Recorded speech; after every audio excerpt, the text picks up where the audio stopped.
This is the Tea Talks, brought to you by ID and Sailing in the Desert. If you guys are not familiar, I'm going to link that information below. This is part of a large series that I have of me interviewing kind of my friends and colleagues that I've met in the entertainment industry that just have some amazing tips for you guys today. So I am super excited today to be interviewing Karimah Meeks on here for you guys. As far as makeup goes, I really wanted to pull her on here to give you guys tips on how to kind of what you should be looking for in the entertainment industry when you get pulled on set and there's no makeup artist. That happens a lot. So I'm going to introduce her to you guys and let her kind of talk a little bit about what she's done in the past, kind of what she's doing now, and where you can check her out. Hi, okay, this is so awkward. So first of all, thank you so much for having me. I'm so appreciative of this opportunity. I love you. I love what you do in your content. So I love your makeup too. She already said it, but my name is Karimah. I'm a professional makeup artist, media influencer. All right, so she's being super humble about it. She just kind of told us a little bit about who she is, but I really want her to talk about kind of like the bigger things that she's done as well. So go ahead, girl. Tell us a little bit about your collabs and what's going on with you in Ulta and everything. Okay, so offer, I guess I'll go up the scale. I've had a collaboration with a makeup brand called Showgirl Cosmetics. I came out with a glitter that's actually named after me. A little rare, but you know, I love it. I live for it. I've also worked with the brand Vintage Cosmetics as far as media influencer and creating content. And as far as my makeup artistry goes, I have worked with the brand Beauty Bakery Cosmetics. And the dope thing is my work is actually featured in over 600 Ulta Beauty and Morphe stores. So how did you start in makeup? Because I feel like that's kind of an interesting journey as an artist, really finding your niche, really finding where you kind of fit in. So tell me a little bit of your background of makeup and how you kind of fell into that. Okay, so the story is like really near and dear to my heart because a lot of people don't know this, but my mom was actually a makeup artist. She actually worked at a counter in Macy's. She works for this makeup brand called Fashion Fair. If you guys are, you know, we're gonna have to look that up. Probably even older than me, you know, right. You know, Fashion Fair is probably from your grandma or your mom or whatever. She also did work runways and stuff like that. And my sister actually did do a lot of recitals and competitions and stuff with she doing makeup, so I just fell in love with it. But my actual start of doing makeup, I guess professionally, was back in like high school, or middle school rather.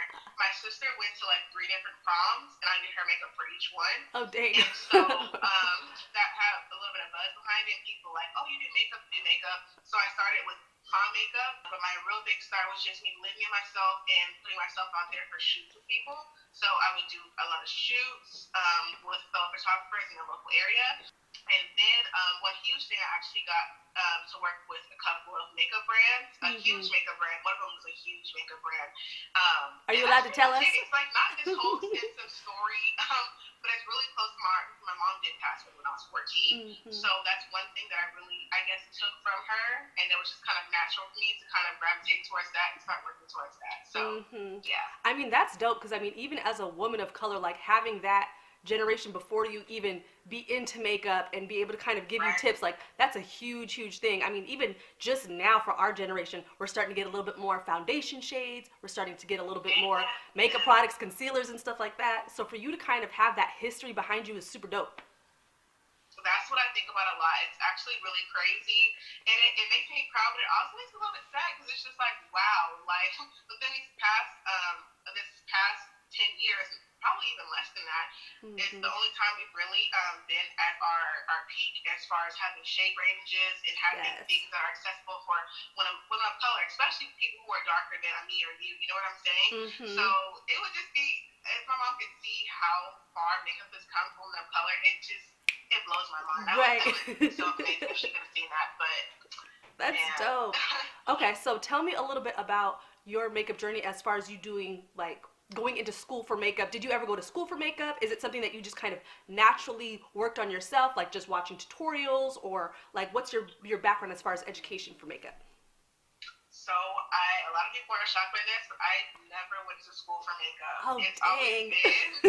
always been just like a me and my palette thing. I'm just practicing on myself, or I'm practicing on my sister, or you know, just throwing myself out there. I've always had an eye for like shade matching. That's always been like my thing per se.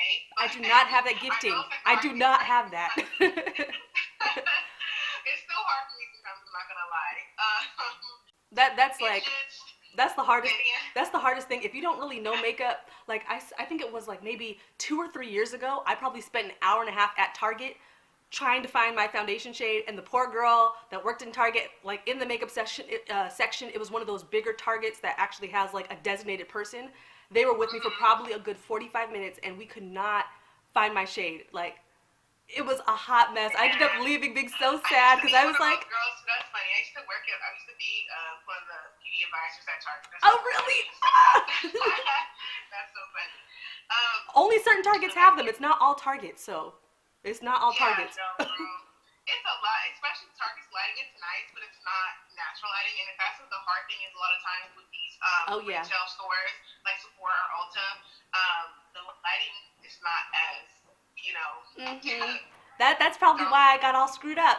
Yeah. Now, what I want to bring up is some of the questions that I have. So I kind of posted some questions on social media. If you guys saw them on Instagram or Facebook or Twitter, I'm just kind of asking people, like, what are your experiences with being on set and, having to do your own makeup and things like that? Just because this is super important for the industry that we're in. If you are a model, a dancer, actor, whatever, it was more than maybe 75 to 80% of the people on social media has commented and said at some point in time they had to do their own makeup.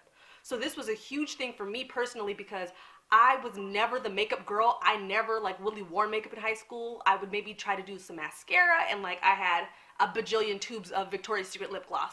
That's where my makeup kind of experience ended. And so as I began professional dancing and modeling and things like that, I found when I was on set, a lot of times when you're starting out, it's lower budget stuff, they ask you to do your own makeup. So what I want to get from Karimah here is some tips on, what you should be focusing on. So can you give me maybe 3 to 4 things that they should be focusing on if they show up on set, there's no makeup artist, and they say, you have 10 minutes to get ready and be on set. What are the main things that they need to be focusing on? Okay. So, off the rip, definitely have some type of base, which is a foundation or a concealer, some type of cream to liquid product to give you some coverage. Because even if people with the most flawless skin need a little bit of coverage, and it's not because they have any blemishes per se. It's just because as humans, our tones are a little bit different on each section of our face. So that's one thing to give you a clean canvas. That's definitely important. Another thing I would definitely say is a brow product. You can again have amazing brows, but once you put on that base again, it can kind of blank you out a little bit. So having something to redefine your face, and your eyebrows are one thing that really does drive your face, is doing that, and you can do whatever product you want with that, pencil, pomade, powder, whatever you're comfortable with. The last thing I guess I can say, I love a good lash. I'm not gonna lie. That's also depending on what the student's going for. I'm not sure if you're going for a more boho natural or thing, or something a little bit more, bold or not avant-garde, but just something a little bit more, kind of standing out. But a good lash, it doesn't have to be crazy. It doesn't have to be 25 mm like a lot of people are doing nowadays. Yeah. It could be, something really wispy and just something to kind of make your eyes pop. I like those kiss lashes. Those kiss lashes are cute. The kiss lashes? Yes. And they're kind of more natural looking. They really are. They're cute. Have some lash styles that look actually extremely natural. I would recommend those to anybody. That's me. So I said, so that's 3. That's base, lash, and what else did I say? Brows. One more. Okay, one more. One more. I guess I guess I would honestly say a mattifying powder, because you could have oily or dry skin sometimes, just under the intensity of the studio lights and everything like that. You can be sweaty. I know I have dry skin, but I do sweat, from my upper lip or whatever. So some touch-ups with those crazy lights would be appreciated, huh? Except those crazy lights. Right, yeah. So when you're in between changing for the next look or something like that, you can just hurry up and touch up and everything like that. So those are the 4 basic things that I feel like would be essential, honestly. See, those are bomb, just because I can attest to this. There's times where I've gotten on set and the lighting changes for every single set that they have for that day. So let's say you do a music video. They might have you in one room where it's really dark and the lighting is very moody, and then the next thing you might be doing a daylight scene where maybe you're outside. So the things that she gave you are very practical and can kind of go from daytime to nighttime to, you know, all different types of lighting setups. Let's say they might have some green lights on you. Like, they could have some crazy colors, but at least if you don't look like a blank sheet of paper and you have a little bit of, you know, brows and, you know, a little bit of powder, especially if you're a professional dancer and you're like really getting it on set, like you are literally dancing for, you know, it's a 12-15 hour day. So just so you don't look like a grease ball, that powder and kind of those mattifying sheets and stuff are really, really great as well. Right, and to kind of bounce off what you said about how on some sets, even if there is a makeup artist, you know, with battling with maybe them not being so knowledgeable on, like, you know, shade range or, like, you know, knowing how to do makeup, I hear about a lot in the industry, and that's what, you know, I guess I'll just say models, and specifically women of color, they, even the big names, like even the girls who are Victoria's Secret models, they even say sometimes they bring their own foundation because of situations where they don't know how to tend to their needs as far as their skin and their shade and whatever, which is so crazy because we have come a long way, especially right now. That's also like our main, that was like our main question on Facebook, like our main or response on Facebook. Like I had some person comment and say that was their main issue, and they were actually, it's a guy, and he was saying how he's been on set multiple times and they have a hard time matching his skin. And I mean, this goes not even just for people that are our shades, but, you know, my best friend Paula, who you guys have seen on this channel, she models, she acts, you know, she's super fierce. As an Asian woman, she said she even had issues on set. She's like, okay, I know, like, my skin tone, my undertone, I have golden in there. She's like, but that doesn't mean I want to look like bright Big Bird yellow, you know? And so she said she was even having issues with that. So it's like, it doesn't really matter necessarily like where you're from, what your background is, like the undertone of your skin, like you might just have that issue regardless. That's actually a really difficult one that I really took time to master is people of Asian descent, because, you know, they are fairer sometimes, you know, there's people a little bit deeper, but there are fairer sometimes, and then that makes you instantly want to put like a shade that you would maybe initially put on a woman who's Caucasian, but they do have that different type of undertone where you need to maybe mix and match. And one thing I could always say about that is I never use just one shade on somebody. I always use a mixture of shades. It's just it's a personalized thing, and that's what makes it. It's a very personalized, intimate experience. Right. So, you gotta make it work. I hope her situation be a little bit better because she's like doing all things. She's a model and actor, so you don't want to look crazy or anything. So that's just. She started bringing her own foundation. Say it again. She started bringing her own foundation on set. Yeah, I mean. You have to. Like I said, was an essential, so you have to. And that's just what it is sometimes. But I really hope that we progress and the industry progresses more into caring about, you know, making sure everybody's tended to. So let me jump over and just ask you some questions from people that either commented on social media platforms / questions that I, you know, really thought of as far as, you know, you guys, my audience, people that are modeling and dancing and acting and stuff like that. So for a person of color who walks onto set and maybe there is a makeup artist, maybe there is somebody there, what would you suggest that they do if they show up and the person's like, I don't know how to do makeup on you, or I don't have your shade? Like, what would you recommend that they either do or say, or, you know, how can they be prepared for that? Depending if you have if you're behind this type of agency, you have a manager or anything like that, first, obviously, talk to them and get the situation, because they can talk to the coordinator of the whole event, you know, if you don't feel comfortable doing it yourself. But if you do, if you're, you know, it should so happen they're right there, you have the opportunity to say something, I would definitely speak up, because that's not okay.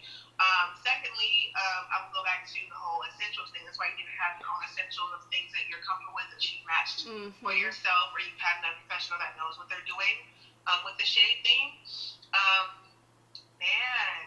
This would be a teaching moment. Honestly, if that was me, I would teach them. I would not make them sit down, so they may have other models or whoever to work on. Come here real quick. If they have the time, but if they have the time to do your makeup, and they said that, you know, take that time that they would use on you anyway to educate them and be like, hey, like this, you can write this down. This is my shade in a NARS or a Fenty or whatever. You know what I mean? Like, take that down. Try to, in the industry, not having an attitude and, you know, being very graceful and very humble about things is how you kind of progress. And also, I also said, talk to the coordinator of the event or whoever shoot it is, because, so they may know not to maybe hire them next time.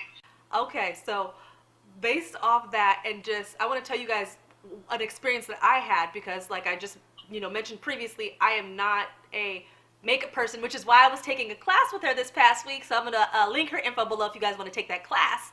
But what ended up happening was, I think sometime last year, I think it was maybe November-ish, I had told some of you that I was booked on a set as a model, and was initially told that there would be a makeup artist there. And so I thought, okay, cool, I don't really got to bring too much, whatever. And then I think maybe 2 days before the shoot, I was told, oh, we have a makeup artist coming, but we need you to do the majority of your makeup, and they're just going to come kind of touch you up, add a few things here and there, and do lashes. And I was like, okay, I guess I can kind of figure that out. So I'm literally on set of the shoot. I'm sitting in my car, and I'm trying to do my makeup before I step out. I get out, and the makeup artist was not there. So for me, I had kind of like my natural kind of like, I had my base. Thank God for that. I had my base.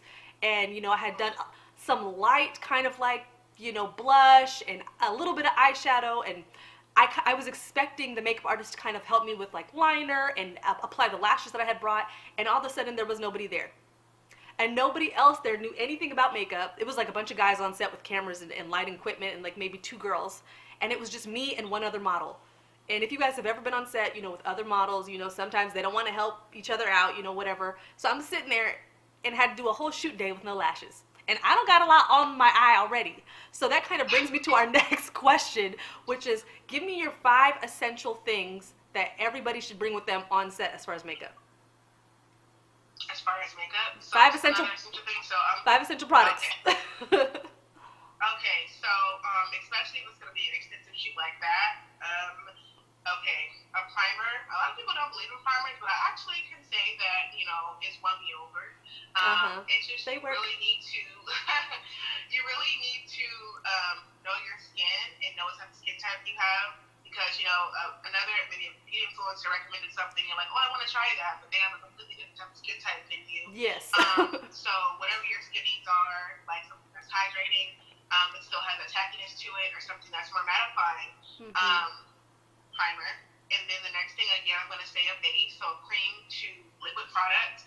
And I would say at least like 2 different shades, like your shade that you're going to be more so in the summer, spring, and then your shade you're going to be in more like winter, fall. That's a good one.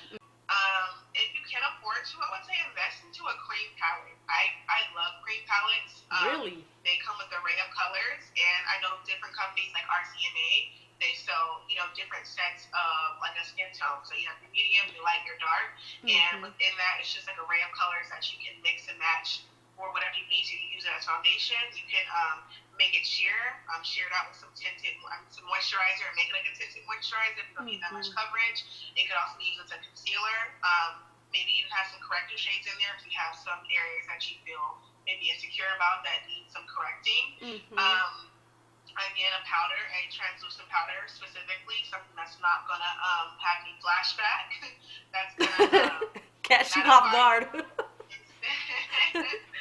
going to mattify you. That's going to set those cream products in place. You're not creasing under your eyes again, so you're not going to be like breaking out any oil. Also, a face powder too. That's your actual skin, your shade. Again, the brow products.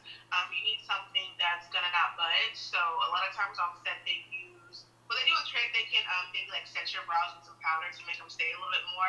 But a lot of people use a pomade because it does have that kind of water-resistant staying power. What else can I say? My drag queens be using that that glue. Setting spray. A setting spray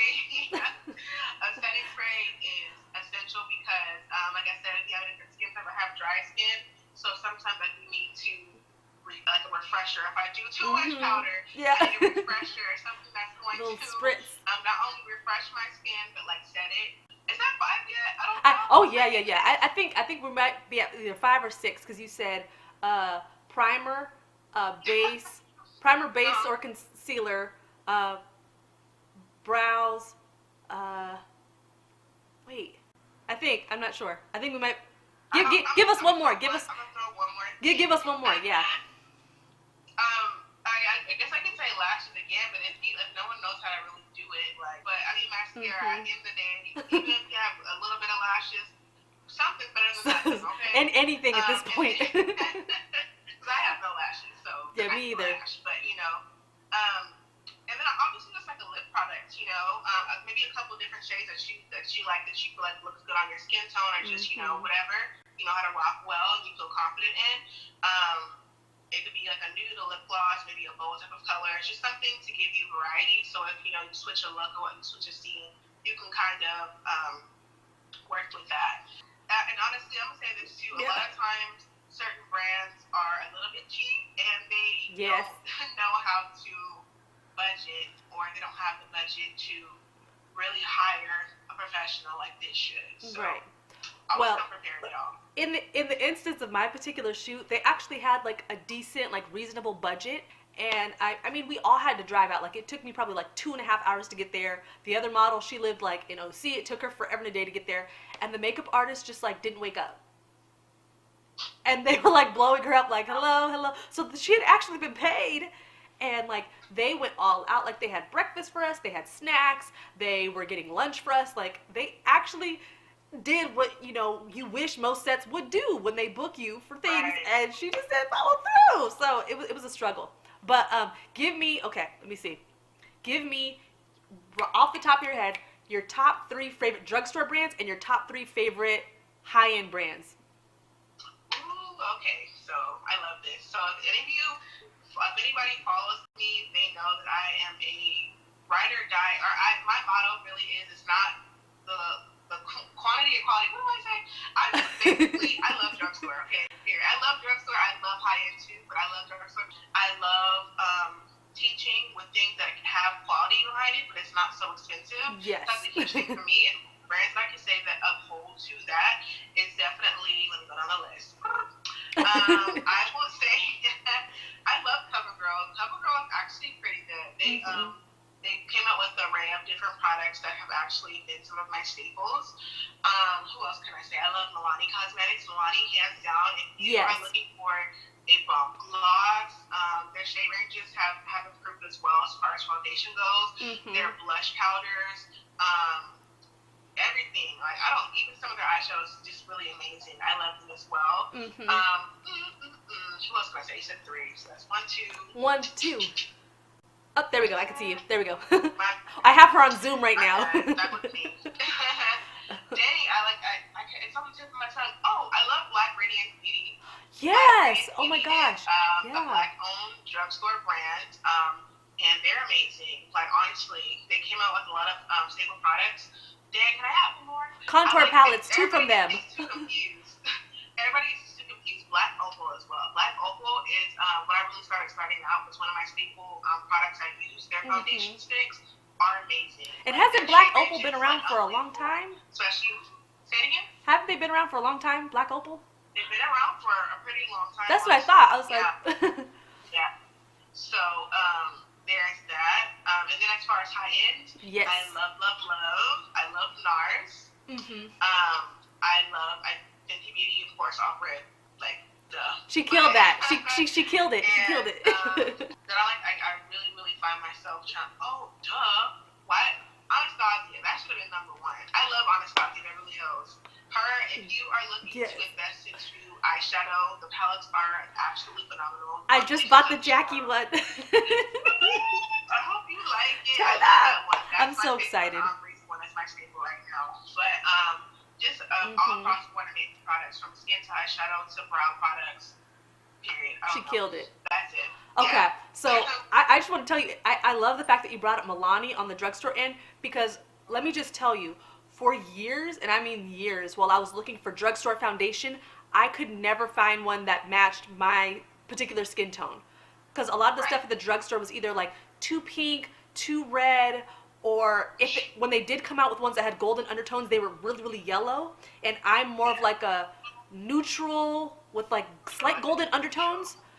Yeah. And that it does not exist in drugstore foundations. Like neutrals with like a little zest in there, that they do not have that. And so for the longest time, I could not find anything that matched me, except for Milani when they first launched their foundation line. They had my summer shade. And I was like, I'll take it. I'll take it. If I'm tan, I know I can wear Milani. And that was it. Well, we're so grateful that she was here today to kind of talk to you guys. I hope you guys got some great tips on just what to look for when you're going on set, and maybe it's your first time and you have no idea really what to do. You don't know if there's a makeup artist there, because sometimes they don't even tell you that. You just show up and find out, oh, I'm SOL, I gotta do it myself. So hopefully you guys got some really great takeaways that you could use. And if you guys have any questions for her, I'm gonna link her Instagram. I've linked it in this video. I'm gonna link it in this bottom area, but I'll link it in the description as well for you guys to check out. Feel free to ask her questions or join one of her mini makeup masterclasses that she has as well, that she's been doing over the past couple weeks. Check that out. But thank you guys so much for watching, and like this video if you want to see more. I'll be posting more as usual. Make sure to do well and be well, and I'll see y'all later. Bye.